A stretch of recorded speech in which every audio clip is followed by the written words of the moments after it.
নমস্কার বন্ধুরা, ইতিমধ্যে পশ্চিমবঙ্গ সরকার ঘোষণা করে দিয়েছেন যে জুন মাস থেকেই দেয়া হবে অন্নপূর্ণা ভাণ্ডারের টাকা মাসে 3,000 টাকা করে। তো আগে যারা লক্ষ্মী ভাণ্ডারের টাকা পেতেন সকলেই পাবেন অন্নপূর্ণা ভাণ্ডারের টাকা। তো আপনার অ্যাকাউন্ট নাম্বারের সঙ্গে ডিবিটি লিঙ্ক আছে নাকি সেটা কিন্তু চেক করে নিতে হবে। যদি ডিবিটি লিঙ্ক না থাকে তাহলে কিন্তু টাকা ঢুকবে না। তো ডিবিটি লিঙ্ক আছে নাকি সেটা আপনারা ঘরে বসেই চেক করে নিতে পারবেন আপনার মোবাইল ফোন দিয়ে। তো কিভাবে চেক করবেন সেটাই দেখাবো এই ভিডিওর মাধ্যমে। আর যাদের ডিবিটি লিঙ্ক নেই তারাও কিন্তু ডিবিটি লিঙ্ক করে নিতে পারবেন। তো জুন মাসের আগেই আপনারা করে নেবেন ডিবিটি লিঙ্ক যদি না থাকে। আর যদি ডিবিটি লিঙ্ক থাকে তাহলে তো কোনো সমস্যাই নেই। তো ডিবিটি লিঙ্ক আছে নাকি সেটা কিভাবে আপনারা চেক করবেন সেটাই আমি দেখাবো। তো ভিডিওটা দেখতে থাকুন। তো বন্ধুরা, আপনারা আপনাদের মোবাইল ফোনে ক্রোম ব্রাউজারটা ওপেন করে নিন। তারপরে এখানে সার্চিং করতে হবে এনপিসিআই। এনপিসিআই লিখে সার্চিং করতে হবে।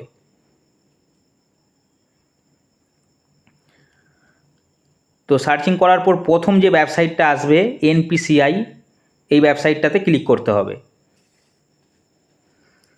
ক্লিক করার পর নেক্সট পেজ ওপেন হয়ে যাবে। তো ওপরে বাঁ দিকে যে তিনটে লাইন আপনারা দেখতে পাচ্ছেন ওপর সাইডে, এই তিনটে লাইনের ওপর ক্লিক করতে হবে। তারপর এখানে একটা অপশন আপনারা দেখতে পেয়ে যাবেন কাস্টমার। তো এই অপশনটায় ক্লিক করতে হবে। তো আর একটা পেজ এখানে ওপেন হয়ে যাবে। তো এখানে আপনাদের ক্লিক করতে হবে ভারত আধার শেডিং, এই অপশানটায় ক্লিক করতে হবে।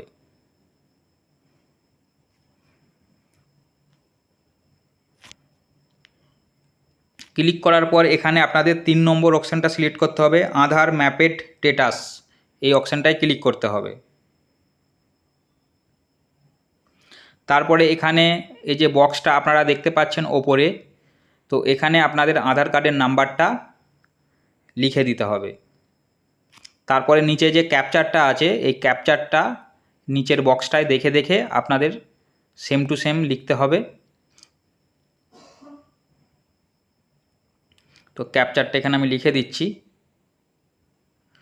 তারপরে আপনাদের গ্রিন বক্সে ক্লিক করতে হবে চেক স্ট্যাটাস। এরপর আপনার মোবাইল ফোনে একটা ওটিপি আসবে 6 ডিজিটের, যেই মোবাইল নাম্বারটা আধার কার্ডের সাথে লিঙ্ক আছে সেই ওটিপিটা দেখে দেখে এখানে আপনারা লিখে দিন। লিখে দেওয়ার পর কনফার্ম পর ক্লিক করতে হবে। ক্লিক করার পর এখানে ফুল ডিটেলসটা চলে আসবে। তো ওপরে আধার কার্ডের নাম্বার, লাস্টে 4টে অক্ষর দেখা যাচ্ছে। তো আমাদের যেটা দরকার সেটা হচ্ছে দ্বিতীয় নম্বর অপশানটা ইনেবল ফর ডিবিটি, তার মানে এই অ্যাকাউন্টে ডিবিটি লিঙ্ক আছে। তো কোন অ্যাকাউন্টে, তো এখানে ব্যাংকের নামটাও লেখা আছে Punjab national bank, last update কত তারিখে সেটাও এখানে লেখা আছে। তো ইনেবল ফর ডিবিটি এই যে লেখা আছে তার মানে এটা ডিবিটি এই অ্যাকাউন্টের সঙ্গে আছে। তো সরকারি সমস্ত প্রকল্পর টাকা কিন্তু এই অ্যাকাউন্টে আসবে। তো এই ডিবিটি লিঙ্কটা যদি না থাকে কিভাবে করতে হয় সেটা আমি কিন্তু পরের ভিডিওতে দেখাবো। তো এইভাবে আপনারা আগে চেক করে দেখে নিন যে ডিবিটি লিঙ্কটা আছে নাকি। যদি থাকে তাহলে কোনো সমস্যা নেই।